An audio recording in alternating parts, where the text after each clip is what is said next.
Hello, everyone. So I'm finally sharing my story. And yes, it's going to be multiple parts because my nervous system needs a mini series. Quick disclaimer, obviously, this is not medical advice. I'm not telling anybody what to do. This is just my personal experience and how the medical system responded, which is an experience. All right, so timeline. In early 2021, I got the first two Pfizer vaccines. Normal, fine. I did what a ton of people did. And then in December of 2021, almost a year later, I got the booster. And then I tested positive for COVID the next day. So I woke up that day thinking like, okay, these are just side effects from the vaccine, but everybody in the house was sick. So we all tested positive.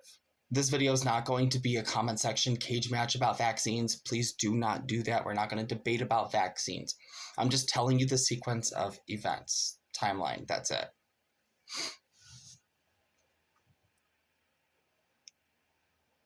After that booster and COVID, basically back to back, things started changing, and not like in a dramatic collapse on the floor way or anything like that. More like my body started misbehaving, like it had different rules, and I just didn't get the memo.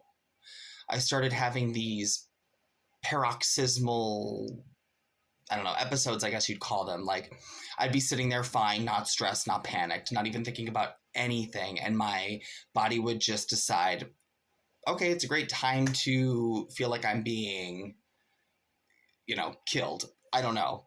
I can't even say it was anxiety. Like I thought I was having an actual heart attack. My symptoms were completely all over the place. The first symptom I noticed was like the squeezing chest pain. Like somebody was holding my heart and pumping it manually with their fist, and it hurt. And so I get the chest pressure. I took my blood pressure. It spiked it. I mean, it was through the roof out of nowhere. I would get brain fog, word finding issues, slurred speech, anisocoria. One pupil would be bigger than the other. Okay, like it's so complicated to explain. But anyway, I'm just starting where I can start. My vision would go like dim. My eyes would water for no reason. I'd get like this clear nasal drip. And my hands would get really cold. I would get like really cold in 70-degree weather. My heart rate wouldn't change. So like I wouldn't get that compensatory increased heart rate with the blood pressure spikes. I would just feel my blood pressure spike. And my heart is like pumping so hard to like pump the blood through my body. And my heart rate just didn't change, which was another indicator that it wasn't anxiety. I wasn't feeling anxious. Sometimes I'd get like a sampler platter where it's just some neurological symptoms with like the slurred speech and brain fog and a headache. And then other times it was the crushing chest pain and the blood pressure spikes. And I was able to think clearly. Other times my brain was oatmeal and my chest was fine.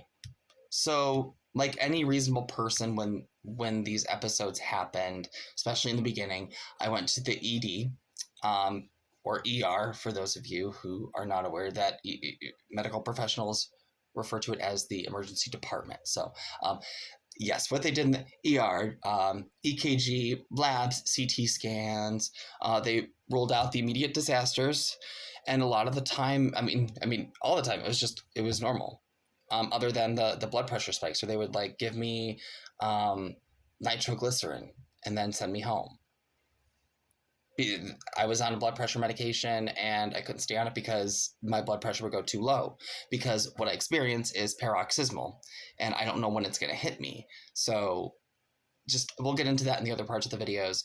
But anyway, so I'd go to the ER, everything checks out, you're fine, no heart attack, no tumor, no stroke, which honestly, love that for me. I'm a huge fan of not dying. But here's what happens when you keep having scary symptoms and your tests look okay in that moment. The vibe completely changes. And eventually you get offered the same explanation over and over and over again. It's the only item on the menu for them, especially in the ED, and that's, you have anxiety. Now, I'm a therapist, like I said in my initial video. I'm not allergic to the concept of anxiety. I respect anxiety. I hate anxiety. It's real. It can be brutal. But what I kept trying to explain was it didn't feel like a thought triggered this.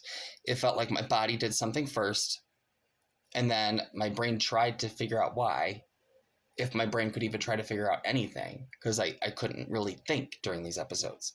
And if you've ever been in that situation, you know how weird it gets, because you're sitting there thinking, okay, am I just doing this to myself? And then you're also watching your blood pressure spike or your blood pressure drop, and you're like, am I manifesting this? Or somehow, is this like a new skill that I've developed?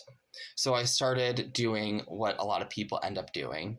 I went to specialists, a lot of them. And I went to like multiple cardiologists, multiple rheumatologists.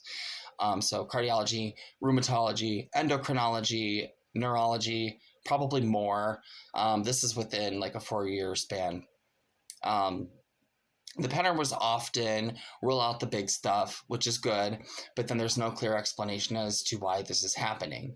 And when there's no neat explanation, you can end up in this place where your symptoms become mysterious or idiopathic, which I absolutely hate.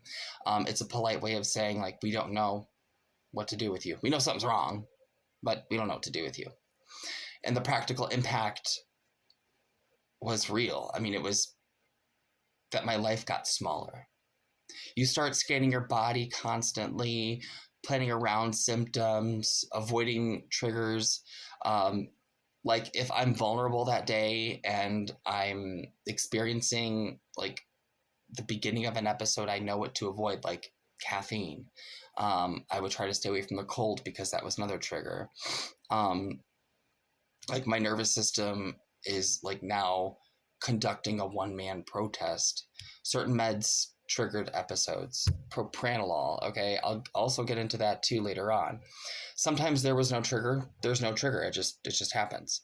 And that's the part that really messes with me, because if it only happens when you're stressed, people can file it away as stress.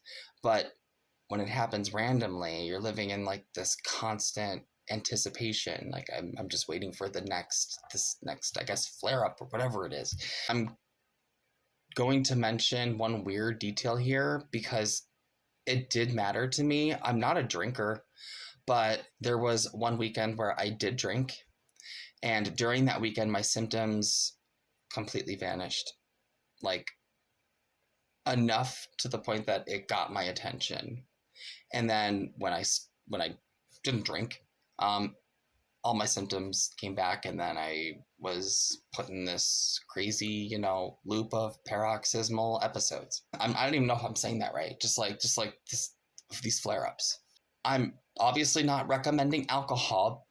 Please don't hear that and decide that you've discovered a wellness plan, because I'm just saying this was like an accidental clue that could shift the base of how my nervous system was being calmed down, which for me was another point in this isn't just me being dramatic column.